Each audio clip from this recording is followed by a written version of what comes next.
if I wouldn't address this subject on my YouTube channel. Another reason is that Aradia has been extremely influential. So regardless of whether there is historical folkloric evidence of her actual presence in Italy, it is still a figure that has been extremely influential for the birth of Wicca, for the birth of contemporary paganism. And also, even now, I would say that that kind of influence has remained in one way or another. So before we crack on, I want to say hi to the people in the chat. I can see some patrons and a channel member. So hi, Joao, Edward, and Andrew, and thank you for moderating the chat. Hi, Dave, and Paul and Craig. So it's nice to see you guys here. So yeah, I guess that we can start, and hopefully more people will join as we go along, and also it's possible to see this afterwards. So the concept of Aradia is very interesting because Leland presented in the Gospel of the Witches this figure Aradia as the daughter of Diana and Lucifer, and as the queen of the witches, as sort of a messiah, a kind of a messiah, and it has elements of an antichrist because we will see that there are elements, very strong anti-Christian elements, and also rebellious elements, and there is this afflate of going against the status quo and against the hegemony of Christianity. But also, Aradia is portrayed as this very ancient, almost primordial witch. And we will go into that. Oh, hi, Hank. And hi, Donovan and Astro. Nice to see you in the chat. So we will start by reading some passages from the two main sources. One is The Triumph of the Moon by Ronald Hutton, the new and revised version from 2019, which is updated compared to the one from the 90s. And then there's a paper from Sabina Magliocco called Aradia in Sardinia, where she presents her thesis about Aradia actually being part of the Italian folklore, because most historians and most scholars are skeptical about whether Aradia is a genuine, an authentic Italian figure, or whether it is something that Leland has. Some would say that Leland has fabricated it. Others would say that Maddalena fabricated it. Maddalena is the witch that Leland met in Tuscany and that gave him the Gospel of the Witches. So we will see that there are different takes from different scholars, and there are a few main theses about the authenticity or lack thereof of the Gospel of the Witches and the figure of Aradia. And where does Aradia come from anyway? So we will start now by reading some passages and commenting some passages from Ronald Hutton, and then we will proceed on reading something from the Gospel of the Witches and Sabina Magliocco's article, and then we can have a discussion about it. Before we start, I would like to remind everybody that this project can only exist thanks to your support. So if you have the means, I would really appreciate it if you support my work with a one-off PayPal donation by joining memberships or my inner symposium on Patreon. All the links will be found in the info box and in a pinned comment. And otherwise, like, subscribe, and share this video around and harass all of your friends and family with my videos. And then you can blame it on me and send a link to this exact moment in the video so that I will be the one to blame for that. So we can start now. So as I said, I'd like to start first with The Triumph of the Moon. And here, Ronald Hutton starts to talk about Leland and his approach to Maddalena, and then he proceeds on talking about the different theses around the authenticity of this figure. So the the encounter between Leland and the termed canning craft was happened in Florence in 1886 when he met a young woman called Maddalena, who came from the Tuscan Romagna, and from far to the east of the city. She sounds like an almost classic representative of a cunning woman, having inherited the family trove of charms and invocations which were intended to heal, break curses, and invoke spirits and end of tales. He gathered these from her and then hired her as a research assistant, commissioned to bring back more from friends in her native region. And the results were these 3 successive volumes: Etruscan, Roman remains, Legends of Florence, and Aradia. Leland was careful to point out that although the whole world of popular magic was known to some of his informants as the old religion, and I have to premise here that we will talk about that more as we move along through the sources. But there is no Italian source that I know of that mentions Aradia or the Italian version of the old religion, which is La Vecchia Religione. And this is another concept that we find in Leland and that has then influenced Wicca. So I have a video on Wicca and whether Wicca is the oldest religion. And in there, I talk about how Gerald Gardner was influenced by Margaret Murray, who in her 2 books, The God of the Witches and The Witch Cult of Western Europe, claims that there is this this long chain, this historical unchanging lineage of a witch cult that survived Christianity and goes back to the times of the pre-Christians. And this idea was, for some reason, a narrative that was very successful at the time, because Leland actually comes before Margaret Murray, to be fair. And he claims something similar. He claims that there is this old witch cult in Italy called La Vecchia Religione, or the old religion in English, and has Aradia as the sort of the messiah of this religion. And this witch cult, this pagan witch cult, has survived Christianity and has lived underground. He claimed it was in certain areas of Italy and survived the Christianization of Italy.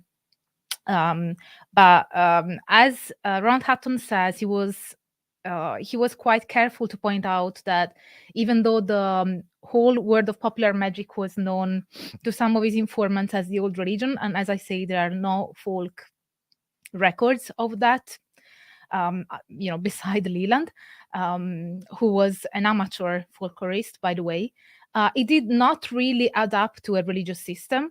He argued with some plausibility that it did embody a coherent and distinctive cosmology of a world teeming with spirits with whom humans could work, and that this was descended from ancient times. The more contentious part of his interpretation was that his hatred of Catholicism made him insist that it somehow remained separate from and inimical to popular Christianity rather than assimilated into it. For all this, he was careful not to press too far the claim of Stregheria, the cunning craft. And I also have a video on Stregheria, the Italian American tradition that was created by Grimassi, and it was obviously strongly based on Leland and Leland's work. And again, Stregheria is not an Italian term, and is not a term that is found in folk records, in Italian folk records. Leland was an American. He was primarily a journalist. And then he got enamored with Europe, and especially with Italy, where he lived most of his life, and with the folk traditions of the place. So for all of this, he was careful not to press too far the claim of Stregheria to represent a religion in itself. He described it as something more than a sorcery and something less than a faith, which seems to be a fair and a sensitive characterization. Now, Aradia is strikingly different from the two earlier books. We said that there are three books that emerged from his encounter with Maddalena, this witch that passed down to him this secret book and the Gospel of the Witches. And this was something that mirrored quite well something that at the time was believed in folk traditions, that magic was somewhat linked to this secret book that you had to find. And he was claiming that the Gospel of the Witches was this book, and that he managed to get it from Maddalena. Interesting that Maddalena is also a Christian name, Christian linked to Christianity.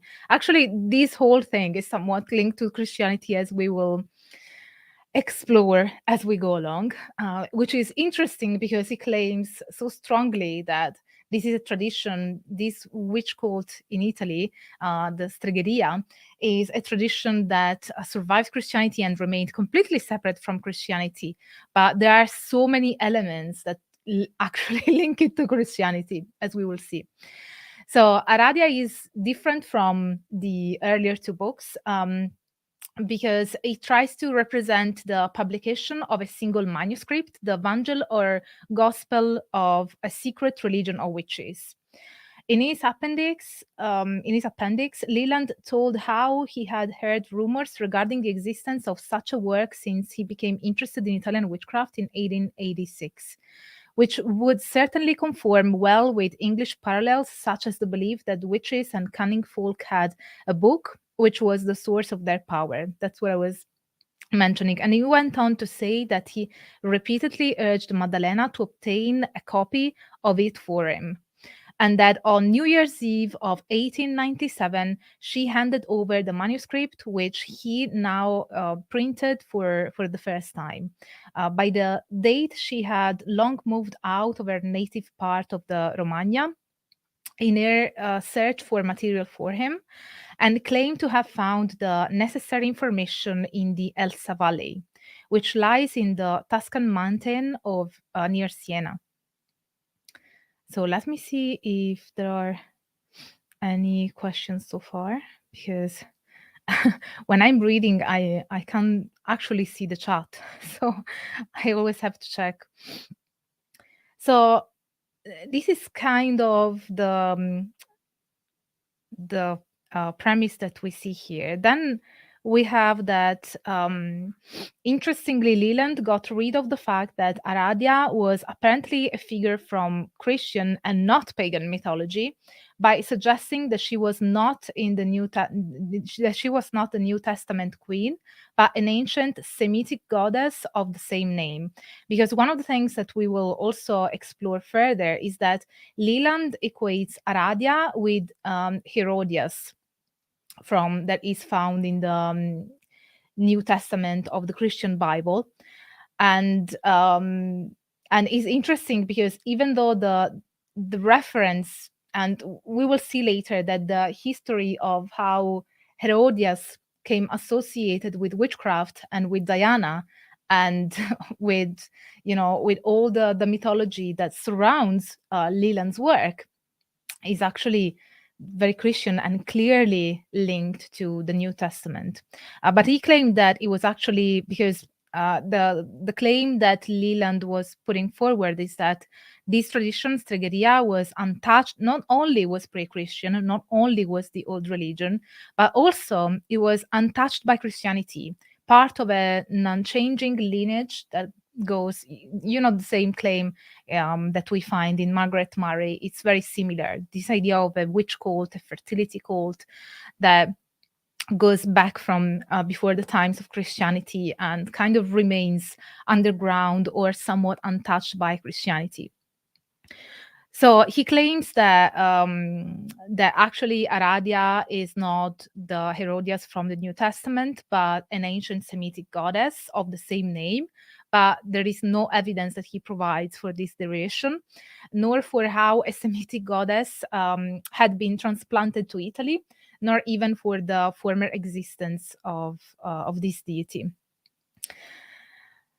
Now, the medieval and early modern sources for the witch religion portrayed in Leland's book are clear enough.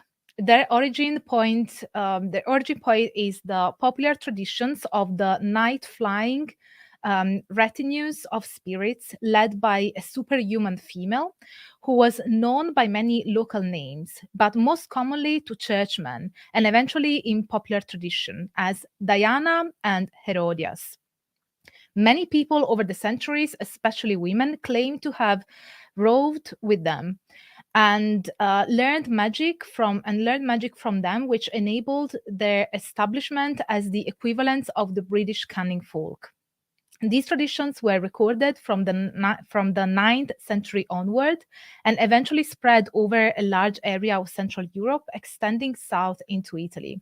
The clerics who made the records, however, long regarded them neither as heresy nor paganism, but just as a silly superstition, usually to be punished with light penances. And that's because the claim was that they would travel in their dreams, or so it was not something that they were doing in the physical world, and that appeared to churchmen as being more akin to a superstition.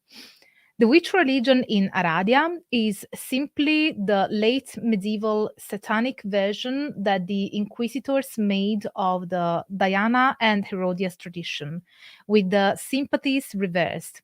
The devil is there under the name of Lucifer, because as we will see when we read the Gospel of the Witches, Aradia is the daughter of Diana and Lucifer. And that's interesting. I had my own idea as to why he portrayed Aradia as the daughter of Diana and Lucifer, but I've read from these sources a different view. The view here is that all these figures come from a Christian folk interpretation and folk construction of what witchcraft was about, and linking Diana with witchcraft, Herodias with witchcraft, and obviously the devil. And in this case, Lucifer is what is mentioned. Another idea that I personally had, I think when I first read the Gospel of the Witches, is that in antiquity, Diana was sometimes some because you have different forms of Diana in the Roman tradition, but in some cases, Diana, which in Latin would be Diana, was also had the epithet of Lucifera, and Luciferus male or Lucifera female in Latin is Lucifer, and it means bringer of light. So I think that I thought that because in the Gospel of the Witches, Diana and Lucifer are brother and sister. And then I thought, is it because it's the epithet of Diana, and so they are seen as part of the same family because it's kind of the same person split into two, the person, the deity and her epithet. But that was my own speculation because it seems that from at least from the sources that I'm mentioning and others that I've read, it seems more likely that it was more the combination of different elements that have been in Christian culture, and Christian culture being associated with witchcraft. So Diana is the goddess because Diana is the only pagan goddess mentioned in the New Testament, and this is something that we will read later as well. So.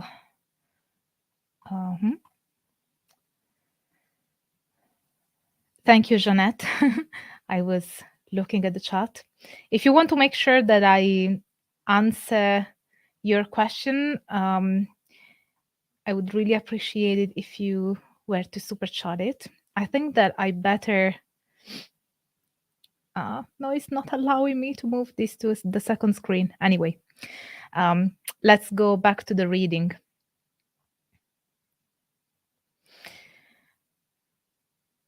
So, as we saw, the devil is there under the name of Lucifer, and the two female divinities made his consort and daughter, and their human adherents meet to worship them in YouTube doesn't like me when when I say these things, so you can read it here, and plan evil against fellow human beings. So their deities, including Lucifer, are transformed into forces of nature and of freedom. And this kind of reflects, you may recall that I have published a video on the romanticizing of Lucifer, Satan, and the devil during the Romantic times.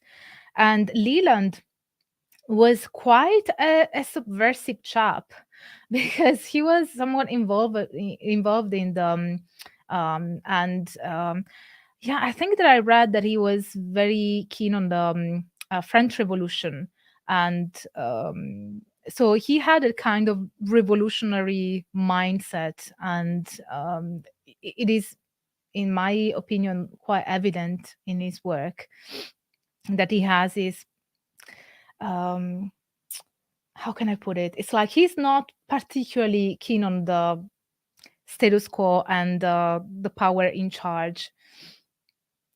So this all suggests that the witches of Aradia had no existence outside mythology, representing a 19th century reworking of a late medieval reworking of an earlier medieval dream work. Now we will see that this is one of the theses. So I have to premise that here Hutton in Triumph of the Moon is presenting. He's not really making an argument per se. He's presenting the different takes from different scholars, historians, and ethnographers as to what is their view of the authenticity of Leland's work. So this is one of the theses.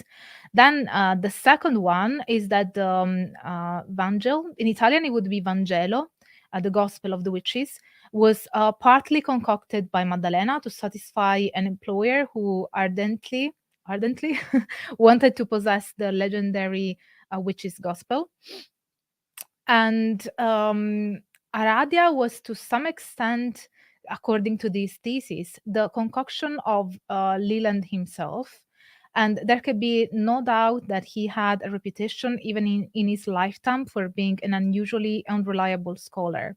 So he didn't have a good reputation with other scholars, and that's a known thing. And the same can be said for Margaret Murray, whom we talked about her in the other video that I mentioned earlier about whether Wicca is the oldest religion. Margaret Murray was also not particularly um,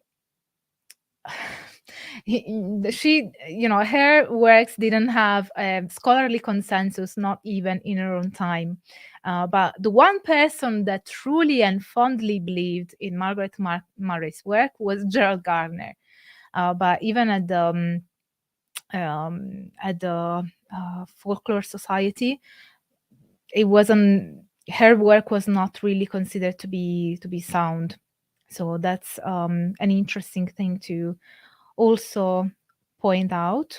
And the same happened with Leland, because there were accounts of people saying that Leland was very good at adapting in different situations, like he would be a folklorist among folklorists, and they were mentioning other types of roles, and when he was in a situation he would just be very good at blending in and looking and sounding like one of the people that he was in a community with at a given time.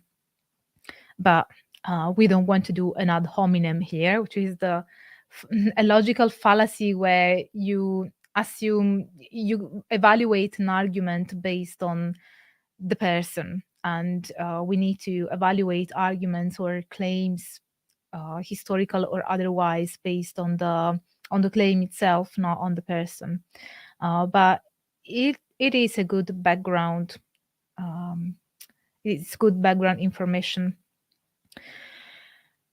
So the three positions that we have just mentioned, and they indicate that either everything is true, or it's completely false and made up by Leland, or completely false made up by Maddalena, which means that Leland was was in good faith, but that Maddalena wasn't.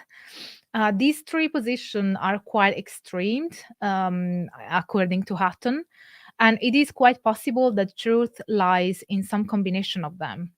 And then here he explores different views that are a bit more nuanced. And we will go into the paper by Sabina Magliocco, who's mentioned first here, and we will analyze that.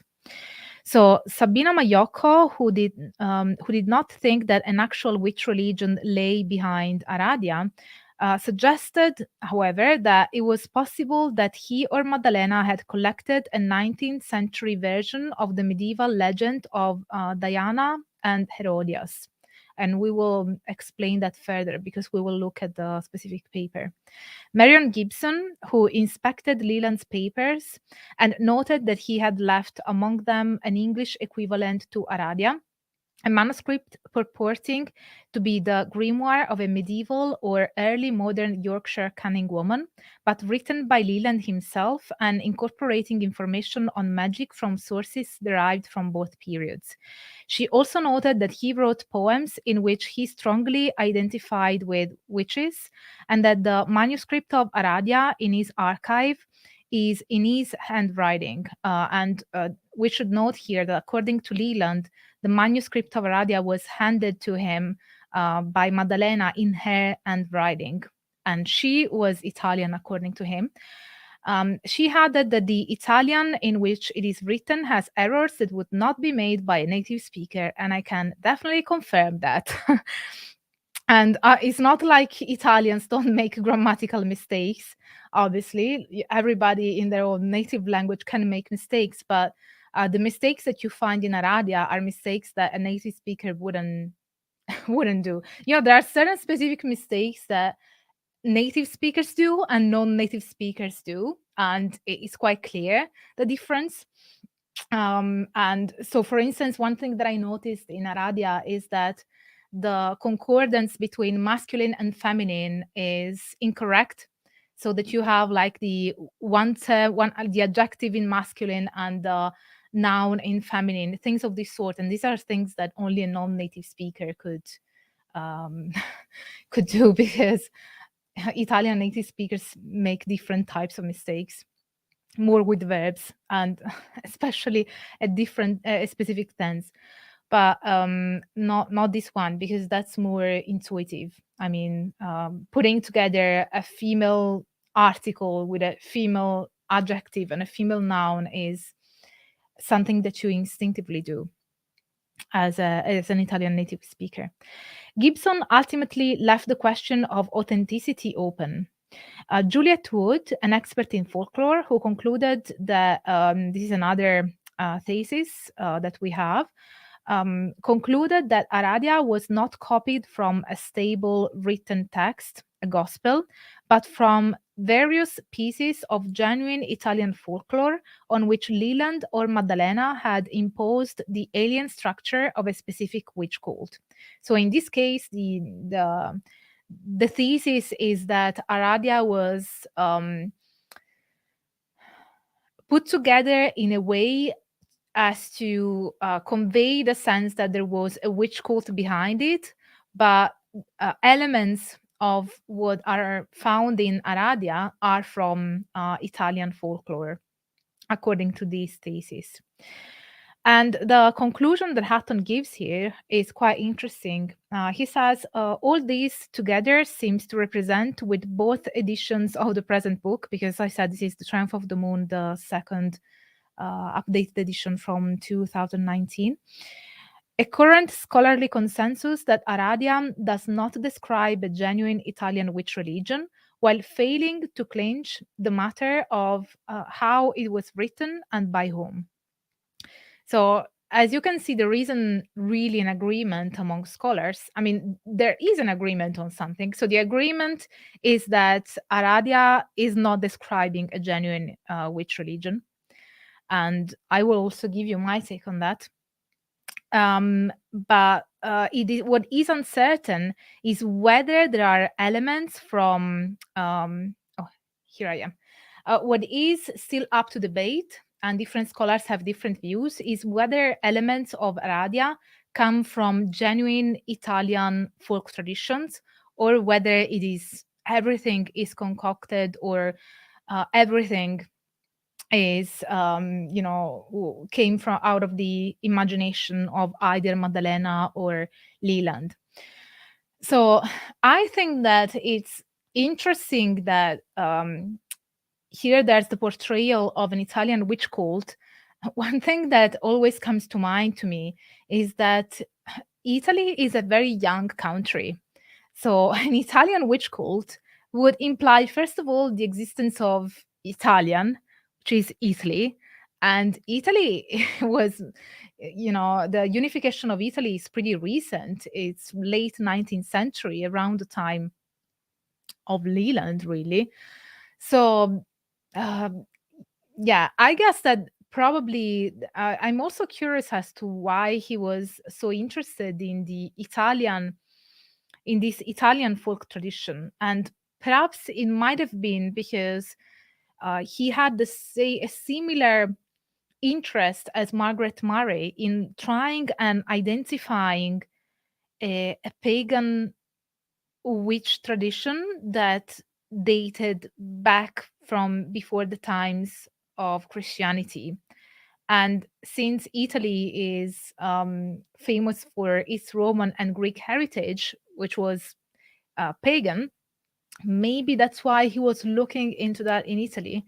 But my experience, and of course my research, is with contemporary practitioners, not with 19th century ones. So I can talk about the contemporary world, and the syncretism with Christianity is definitely there. I did find one witch and shaman in Italy who claimed to have that her tradition was the only Italian tradition that was not syncretized with Catholicism. But other than that one case, all the other cases that I have studied had a strong syncretism with Christianity. So let me see if there are questions before I move on to a different text.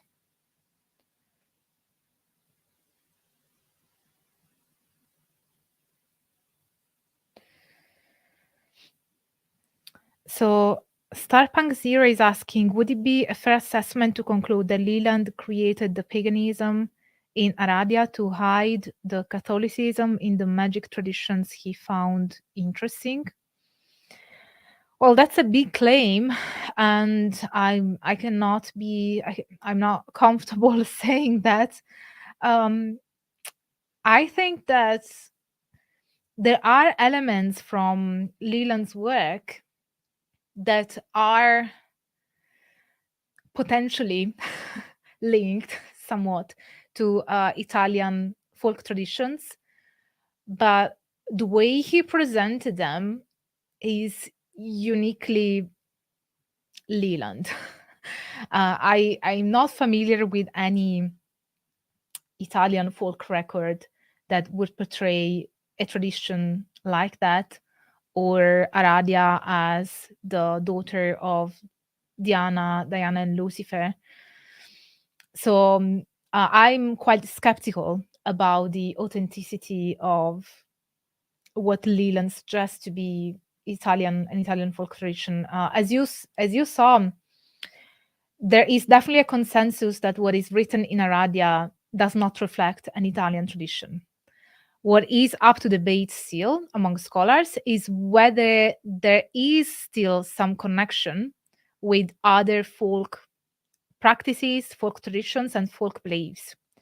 And I picked a paper from Sabina Magliocco that we will go into now that has maybe the most how can I put it? That she claims that there was a figure akin to Aradia in Sardinia, and that might mean that the figure of Aradia was also present in Italy in the 19th century.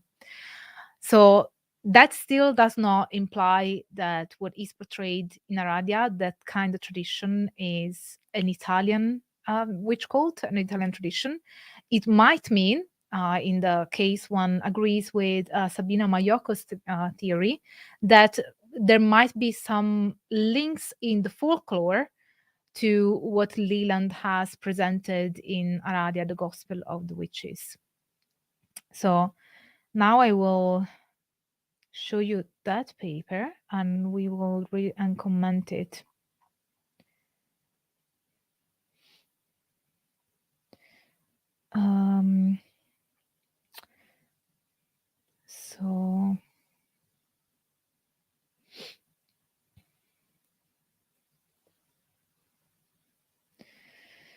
So hopefully you can see my screen now.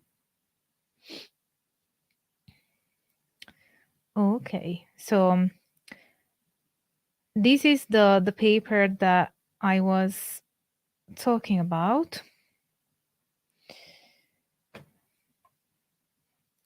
So first of all, let's start with who is Aradia, and because we didn't really talk too much about it when we were commenting on Hutton's work, but here we have who Aradia is portrayed to be and the history of Aradia and Herodias, so we can dive a bit deeper into the figure of Aradia and the history of the evolution of this figure.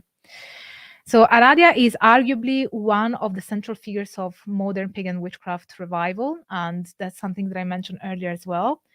She's the main character of the amateur folklorist Charles Leland. I always want to call him Geoffrey for some reason. Charles Godfrey Leland. The Gospel of the Witches, where she appears as the daughter of Diana, sent to earth by her divine mother to teach the mysteries of witchcraft to Italian peasants.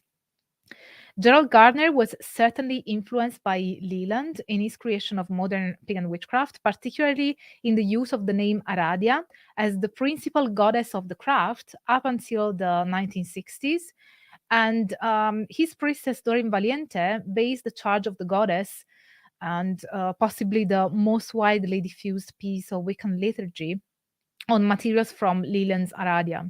So regardless of whether this is one of the things that is important to acknowledge, and that is that different works and myths and legends can have importance and impact and relevance regardless of whether they are historically accurate. And this is the difference between the realm of the myth and the realm of history. So one thing that I want to premise and actually highlight is that even in the following the thesis that Aradia, the text produced, the text that Leland published is not historically accurate, that doesn't mean to say that it doesn't have any value. Because the fact that it was so influential in the birth of Wicca, in the birth of contemporary paganism, and has shaped even, for instance, the charge of the goddess, which is quite important for pagans, it still means that it has historical value. It is just a different type of historical and also religious and mythological value.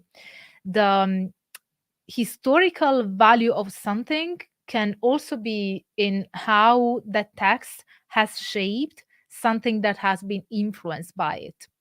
So I would say that regardless of its historical and anthropological accuracy, Aradia has been an extremely influential text and an extremely influential work, same as with Margaret Murray. And I always encourage people to read it. It's also very controversial. There's some anti-Semitism. And, sometimes I also find it interesting because I have literally heard pagans who try to reframe certain things in this text that reminded me a lot of when Christians who are quite progressive tend to reframe things from the Bible in a way that mirrors more today's cultural and social sensibility. But there are aspects of Aradia that are also problematic from social and political point of view, and it's quite aggressive as a text. We will read a bit of it later, so that's a not a trigger warning, but kind of a heads up. Why are you saying that I hate you? I adore Jewish people. I'm against any kind of anything that goes against egalitarianism. I'm totally against misogyny and racism and anti-Semitism and anything that undermines any class of human beings. It's something that I find repugnant to and disgusting. So that doesn't mean that it's not important to study texts that have those elements, just as a premise, because I think that the most powerful tool that we have is knowledge and education. And I don't think that canceling text or canceling culture is something that is beneficial even to those ends that sometimes that types of those people want to argue for. But let's go to Aradia again. So Leland equates Aradia with Herodias, and later, later also she is a version of Lilith. This is another interesting thing because, and it comes from a combination of Christian culture and Jewish culture, because Herodias is this figure from the New Testament. I'm not sure if you guys are familiar with the story, but she was the one who was considered responsible for for John the Baptist to be beheaded because her daughter was dancing at Herod's birthday party, and since John the Baptist was against the adulterous relation between Herod and Herodias, she didn't quite like him, and so that's what happens in the New Testament. So since there is this scene of the beheaded man, the beheaded John the Baptist, there have been some artistic portrayals of Lilith that have the same imagery, and so there have been people that have equated Herodias with Lilith, and probably art has contributed to creating that cultural link, but it's not really a link that we find in those religious traditions. But with culture and folklore, you find that over time, people really develop associations between things that might not be strictly linked, but they become linked in the folk perception of people, in the cultural perception. So Ronald Hutton, it's funny because we just read from Hutton what Sabina Magliocco says, and she talks about what he says, which is amazing. I like these aspects of scholarship. So Hutton suggested that the name Aradia was actually Leland's Italianization of Jules Michelet, witch goddess Herodiade, from his novel Le Sorcière from 1862. And why Michelet's romantic egalitarian portrayal of witchcraft certainly influenced Leland, who may well have based his assumption that Aradia was in fact Herodias upon the work of Michelet. My research suggests that Aradia already existed in Italian folklore. She did not need Leland to invent her. So for those who are fond of the idea of Aradia being an Italian part of the Italian folklore, I think that you will like this paper.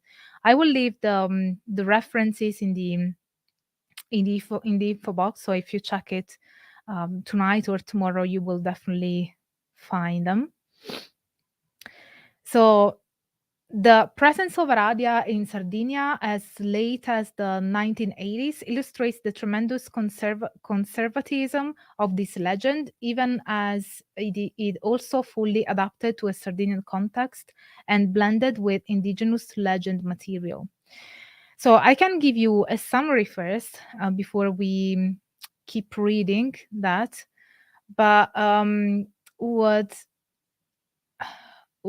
Sabina Magliocco is arguing is that in Sardinian folklore there is this figure called Rejusta, who in the 1980s was called Rejusta, but that before that was called Sa Aragia Giusta or Arada Giusta. And Aragia or Arada, according to Magliocco, might be the Sardinian version of the Italian Aradia. And what she is explaining here is that these Sare Giusta belonged in, this is the 1980s. And then she tries to do an archaeology of folk traditions to try and understand what Sare Giusta comes from. She says that it belongs to nursery bogies, and it is a figure that different times and in different places in Sardinia was trying to keep children in check, or to was meant to punish children, or to punish young women that were not really engaging as much as they should have with weaving and other activities that at the time women were supposed to be doing to have a good marriage and a higher status in the community. And this figure of Sare Giusta, or Sa Aragia Giusta, was also linked to Herodias and Diana. And so let's go here now. So well-known motifs recognizable from European folklore are the malicious night witch who can shrink herself to enter through the keyhole, and who, when presented with tiny objects such as seeds or grains of sand, is forced to count them, and thus thwarted from causing harm. Sare Giusta has a slightly different name, Sorre Giusta, so you have different version. The same spirit is called Mama Erodas, Mother Herodias. Sare Giusta derives from an earlier cluster of legends from night roaming supernatural female figures linked with spinning and weaving, magic, the Janas or fairies. The Janas are these considered spirits, but also nowadays in Sardinia they are considered to be witches. There was a person during my field work, one of my informants, who considered herself to be a Janas. And with meting out justice, rewarding the dutiful and punishing the wicked. Now, this is interesting because this is the story of how these figures have evolved over time. During the Middle Ages, beginning around the 9th century, this is something that also Hutton reports, a number of ecclesiastic documents report legends about nighttime spiritual processions led by a supernatural figure in the areas which are now northern Italy, southern France, and western Germany. In the narratives and their associated beliefs, these processions would enter houses, consume food, which would magically regenerate, sing, dance, and generally disport themselves. Legends incorporating fantastical material. Some women actually confess to participating in this gathering at night while their bodies lay asleep in bed.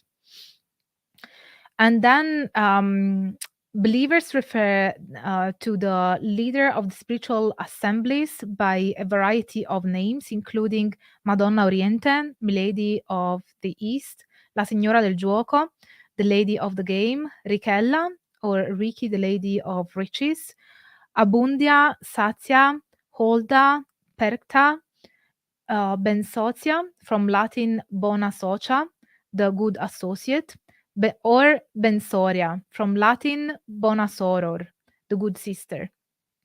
Beginning with the earliest report of these legends in the work of Regino, um, clerics associate the leaders with two figures from the New Testament, Diana and Herodias.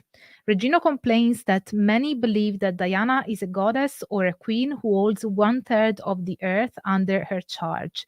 He admonishes bishops to warn their flocks against the false beliefs of women who think they follow Diana, the pagan goddess, or Herodias on their nighttime travels, riding out on the back of animals over long distances, following the order of their mistress who called them to service on certain appointed nights. These warnings, along with the names of Herodias and Diana, or Diana, sorry, in Latin is Diana, are repeated in the encyclicals of Raterius of Liegi, a bishop of Verona. And in Burkhard of Worms and numerous later ecclesiastical writers, eventually passing into the body of canon law. In 1310, the Council of Treviri combined the two names, creating Herodiana, which would be Herodias plus Diana. Historian Carlo Ginzburg argues that churchmen's identification of the leader of women's nighttime spiritual assemblies with Diana and or Herodias was an attempt to render understandable within an ecclesiastical framework a body of folk beliefs that did not conform to the knowledge base and expectations of the clergy. It was the clerics who, in their encyclicals and confessors' manuals, drew the connection between the leaders of spiritual assemblies and figures more well known in the ecclesiastical context, such as Herodias and Diana. Both figures of Herodias and Diana are drawn from the New Testament, the principal body of knowledge upon which medieval ecclesiastical knowledge was built, and that both are negative characters therein. Let me see if there are any questions. Oh, wow, I had a good instinct. So wonderful work and informative. I will withhold question till playback. Okay, thank you. And thank you for the super chat. This is a great review, validating my initial impression of Gospel of the Witches. Thank you, Rania. Inserting some chocolate magic here. Thank you, Dr. Puca. Thank you, Hank. I really enjoyed your chocolate, by the way. So, okay, I think that I covered your questions. The thing is that I don't actually see the chat when I'm reading because I'm on a different screen, but I can see the super chats. So, yeah, I think that it's interesting. You know, what I find interesting is that when I think about Leland and the Gospel of the Witches and this combination of Aradia or Herodias. Herodias would be was described by Christians as a witch. Why was she described as a witch?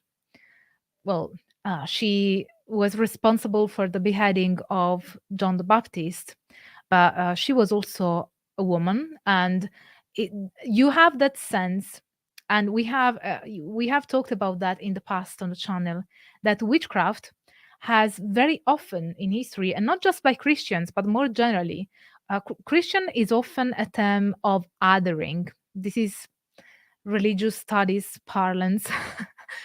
Is a term of othering, meaning that the religion of the others is witchcraft. And demons in history in the past were the gods of the others. So you have that demons are the gods of the others, and witchcraft is the religion or the spirituality or the religious beliefs of the other. So when Herodias was described as a witch and she acquired all those qualities over the early Middle Ages and the Middle Ages. And then she got associated with Diana. I keep saying Diana because that's how I learned how to pronounce um, that name. But when she got associated with Diana, and why Diana? Because Diana is the only pagan goddess found in the New Testament. So you have Herodias, who is arguably the wickedest woman or person, woman, definitely, in the New Testament. She becomes a witch because that's a term of othering. Then you have the link with Diana, the only pagan goddess in the New Testament. And then you have Lucifer, the devil, who's the arch enemy in Christianity, especially in the New Testament one. That figure is portrayed as the devil. So you have these three elements in the Gospel of the Witches. And Aradia is the combination of the two, of Diana, the only pagan goddess found in the New Testament, and Lucifer. So, and when Diana appears in the New Testament, obviously is not a positive figure. So it's interesting how Aradia is portrayed by Leland as this messiah. We will read a little bit of the Gospel of the Witches. She's seen as a messiah who has to incarnate on the earth to teach people witchcraft, Italian peasants witchcraft, and to overthrow Christianity. And it's quite aggressive also towards the Trinity and Christian beliefs. So I just find it fascinating how text and a legend witch cult, Italian witch cult, that claims to be exquisitely pagan and untouched by Christianity is so incredibly rooted in Christianity. So that's my remark on that. But let's go back to the text because I think this is quite an interesting paper. So, uh-huh. Herodias or Erodiade, in Italian we say Erodiade, appears in the Gospel of Matthew as the sister-in-law of King Herod. She hated John the Baptist and wanted him dead, and she concocted a plan to kill him.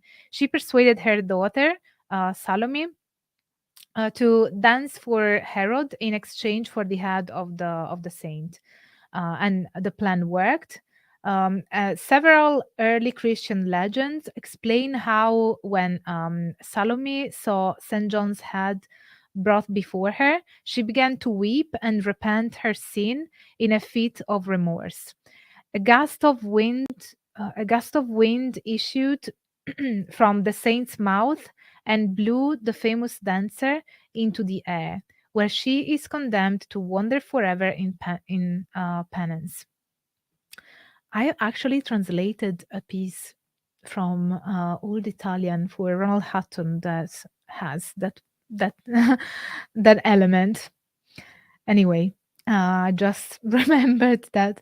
So Diana is the only pagan goddess mentioned in the New Testament, and for medieval clerics, not only was Diana a pagan goddess, she was also one associated with the worst kind of spiritual activity. This connection to witchcraft and the spirits of the dead was crucial in helping clerics censor beliefs in the nighttime spiritual journeys, arguing both that the spirits were evil and that the experiences of women who reported journeying with them were inspired by demons. By linking the leaders of the spiritual assemblies to Herodias and Diana, medieval churchmen clearly strove not only to insert secular folk beliefs into Christian religious structure, but to frame them as a form of pagan idolatry and thus condemn them. So that's interesting, I think. And then yeah, another thing is that there are said to be in Sardinia beings called Janas, whose name means followers of Diana, linking them directly to the medieval legends of the roaming spirits. Now, what is interesting here is that in Italy as well, there are the witches of the Campania region, which is my home region. I'm not from Sardinia, but I am from Campania, which is another southern Italian region. And in Campania, the witches are called Janare. So you may notice that the J in Campania in Neapolitan is pronounced ye, and in Sardinian j. So Janas would be pronounced in Neapolitan Janas. So you can see how Janara is kind of similar. And there are two etymologies that I've read of the term Janara from the Campania region. That's the witch of the Campania region. The first one is Janua, which is Latin for door. And the second one is Dianara, which means follower of Diana. So that would be similar to what Mayoko is here explaining about the Janas, the Sardinian Janas, because the Yanara are the followers of Diana. Now, the issue that I find that makes me ask questions, is when witches are portrayed in Italy as followers of Diana, is it because they were followers of Diana, or is it because, in a Christian perspective, the only pagan goddess known in the New Testament is Diana? And so, being non Christian and doing something somewhat pagan means that you are a follower of that one deity that is mentioned there. So, I guess that it just makes me curious as to why Diana specifically, and looking at the history and the development of the perception of these figures, it seems to me like it may have a lot to do with Christianity. But I just wanted to express that thought to you. Now, Sardinian Janas have as their patroness Aradia or Arada, and here we get to the argument that Mayoko is presenting about the fact that Aradia might have potentially been a figure in the Italian folklore in the in the 19th century when Leland was writing about it.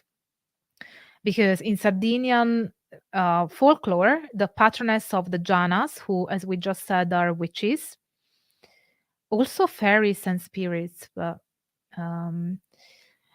whose name is a version of the medieval Italian Erodiade. So Aradia or Arada is the Sardinian probably version or cognate of the Italian Erodiade. It is in fact the rendering in Sardo, Sardo is the Sardinian, of a hypothetical Italian word Aradia. So in this paper, Mayoko is presenting indirect evidence that there might have been a folk figure called Aradia in Italian, because there was a figure in Sardinia called Aradia or Arada. It's also important to say that the actual name Aradia is not in any folk document of Italian folklore. There isn't one mention of Aradia. So this is kind of an indirect evidence of the fact that there might have been a term, because Aradia or Arada sounds like a potential Sardinian version of this Italian word.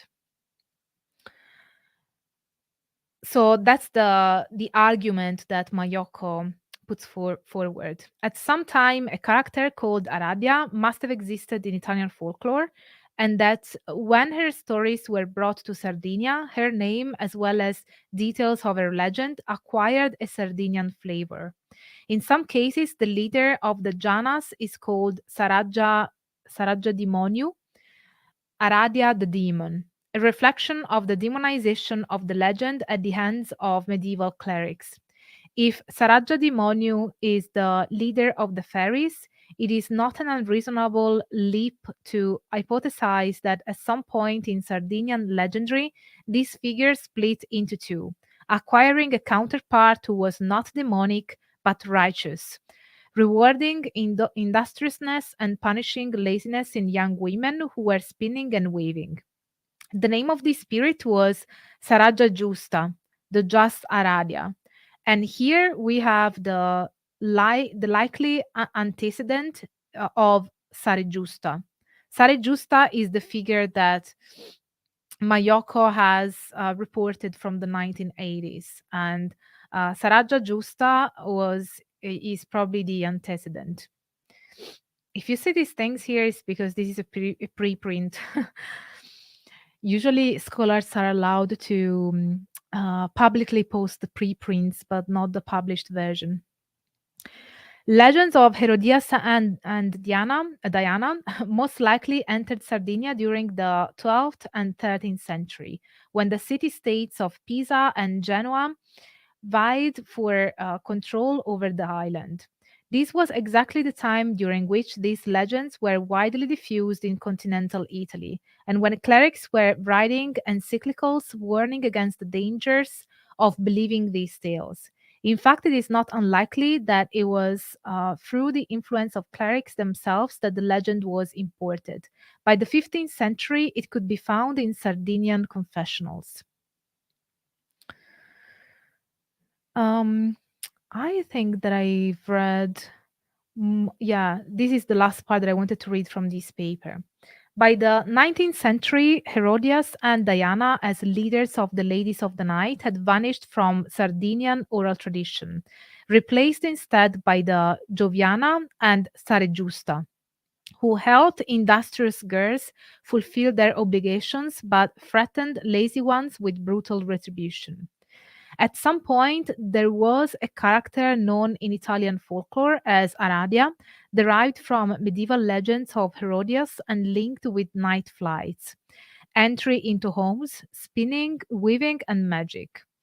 While she seems to have disappeared from the folklore of Tuscany and Emilia, where Charles Leland reportedly found her in late 19th century, she still exists in Sardinia, albeit in a localized form. So this is the paper that I wanted to read to you. I think I find it quite interesting because I think this is the most um, how can I put it? It's like the most Leland friendly thesis that we can find. But so what do I think about it? I think that Magliocco's thesis is very interesting, and in a way, I wonder. It makes me wonder if something is found in a local form in Sardinia. If there was some other place in Italy where the figure of Aradia was present, wouldn't we have other folk records of that? Um, and to what extent the fact that we have a similar figure in Sardinia is an indication of the fact that in other regions that figure might have been part of the folklore. I think these are interesting questions, and I don't have a clear answer. I only have more questions. But as you have seen from Hutton's summary and from the thesis put forward by Magliocco, when it comes to Aradia and the Gospel of the Witches, there is a consensus that there is no Italian witch cult as Leland portrayed. What is in question is whether elements of the Gospel of the Witches may have been found, albeit structured in a different way, not in a systematic witch tradition, witch religion, but whether some of the elements of the Gospel of the Witches may be genuinely and authentically from Italian folklore. And that is possible. As we have seen, there are scholars that have thought that that is a possibility. The problem is that at the moment, the evidence is very, very scarce. So that's also important to highlight.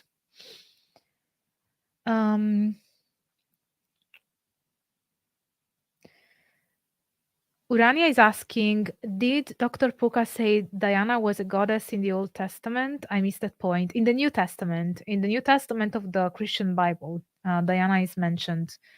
She's the only pagan goddess who's mentioned in the New Testament.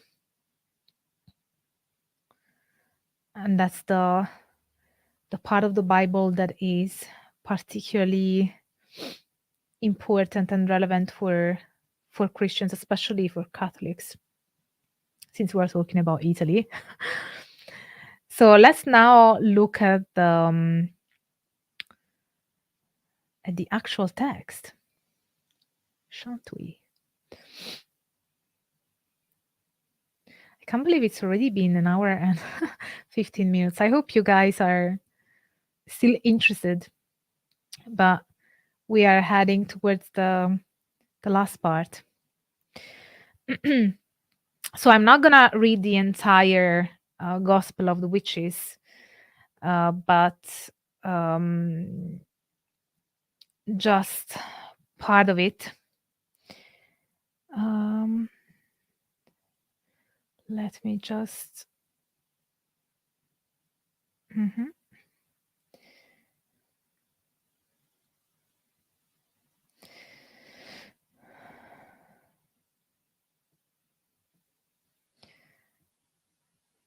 So in the preface, we have different chapters, how Diana gave birth to Aradia or Herodias. So it is in brackets that it is Herodias or Herodias. Of the sufferings of mankind and how Diana sent Aradia on earth to relieve them by teaching resistance and sorcery. Also, how to invoke Diana or Aradia. Then we have the Sabbath in chapter 2, how Diana made the stars and the rain. Then we have some folk practices like the conjuration of the lemon and pins. That is something that is also found in the Gospel in Aradia by Leland, which is interesting because that is something that is found in Italian folklore. So my impression is that there are elements in Aradia or the Gospel of the Witches that come from the Italian folklore. It is just that the way things are combined together, they are articulated in a way that makes them not particularly Italian, if that makes sense. So one thing is to look at different aspects of the Italian folklore, and another thing is to construct and claim that there is a tradition and put together all those elements in a coherent way where those elements are not to be found in that coherent way, and claim it to be a witch cult and a witch tradition. So that's the problematic side of it. I'm trying to see whether I can get the read mode.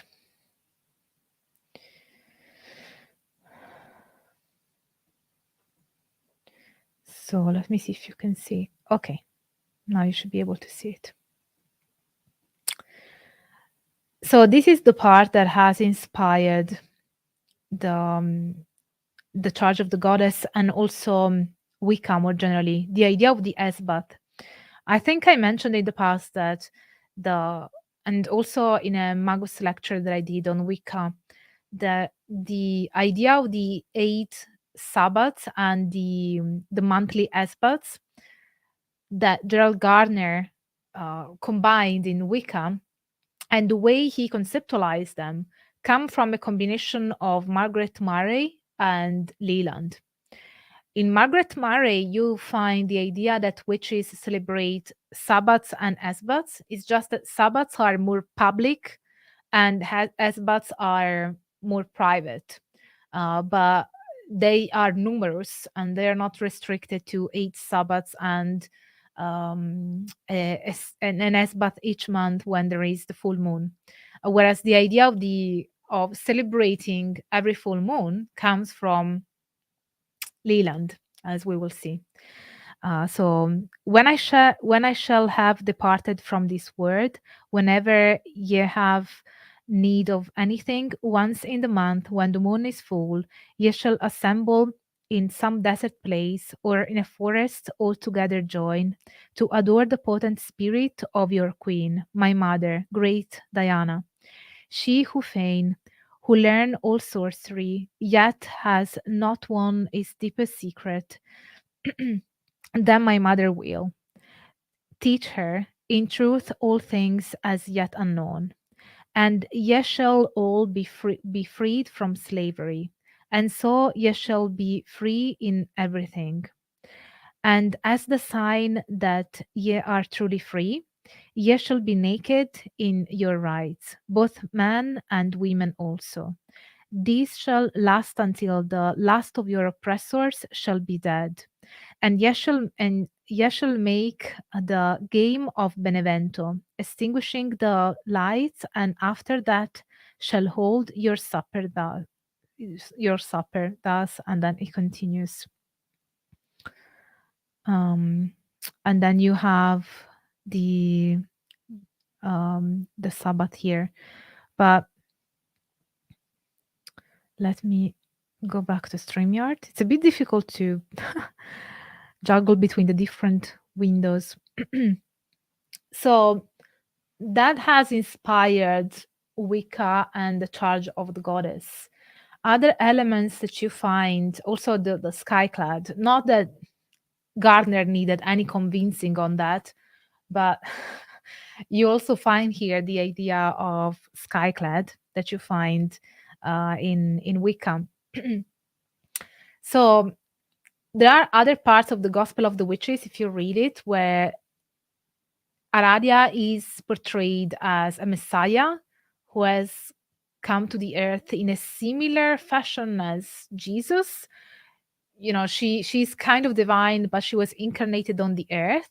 The difference is that she has that kind of anti-Christian mission because she is helping oppressed people, and in this case Leland means oppressed by Christianity, because in other passages of the text there are very harsh remarks towards the Holy Trinity, saying that the Father, the Son, and the Holy Spirit are 3 devils.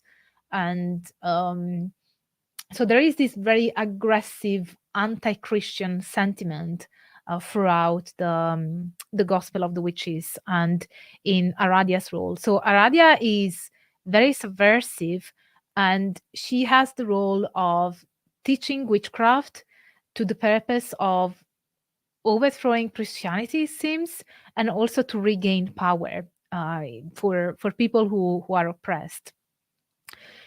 So I guess that, let me know if you guys have any questions, because we are approaching the end of the live stream. But I guess that my closing remarks are that,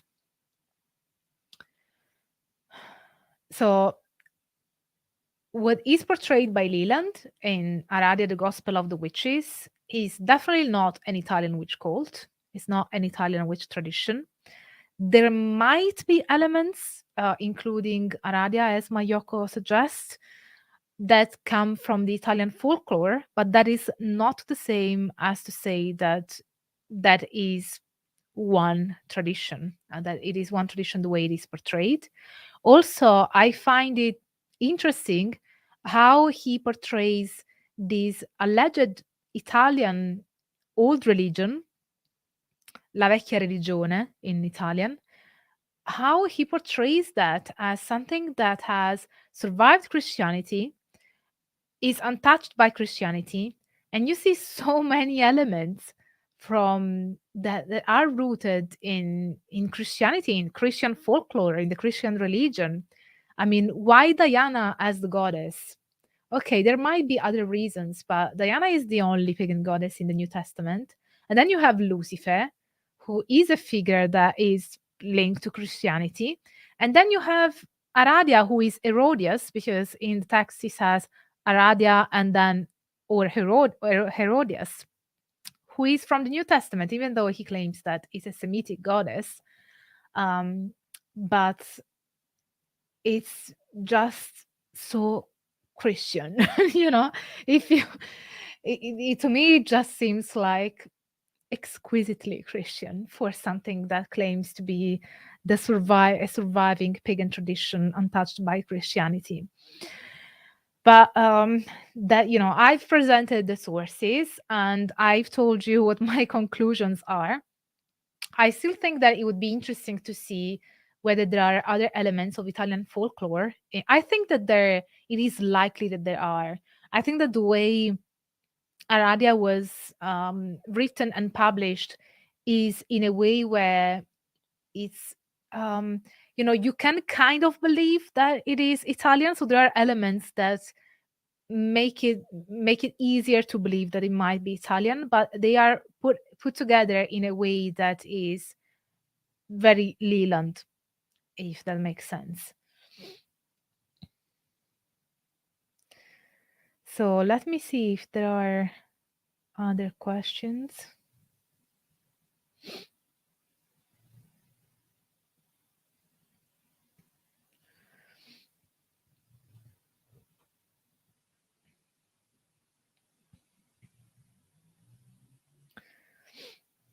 So I think that we can close our conversation here. It's been almost an hour and a half. I hope you enjoyed it, guys. Let me know in the chat and in the comments whether you enjoyed this kind of format. I think it's the first time that I did a kind of commentary lecture type presenting sources on a subject. I hope you liked it, and let me know in the comment section if you did. So whether you're watching this live or whether you're watching this afterwards, if you like this video, don't forget to smash the like button, subscribe to the channel, share this video with your friends, and let me know in the comments what you think about it. And as I mentioned earlier on, and I never mention it enough, because this project is crowdfunded, and without your support, I couldn't really keep it going. So if you have the means and can help, first of all, I thank everybody who sent a super chat. And if you have the possibility to help, I would appreciate a one-off PayPal donation, you joining memberships or joining my fantastic community of the Inner Symposium. We actually have a lecture tomorrow for the Magos and App tier patrons. And it's going to be on druidry and historical archaeological evidence and also modern druidry. So you're still in time to sign up for that, and you will also get access to the recordings of all the past Magos lectures, because I record them so people can attend them or watch them even if they're unable to attend live. But thank you so much, everybody, for being here, and I hope you stay tuned for all the academic fun. Bye for now, and thank you all for coming.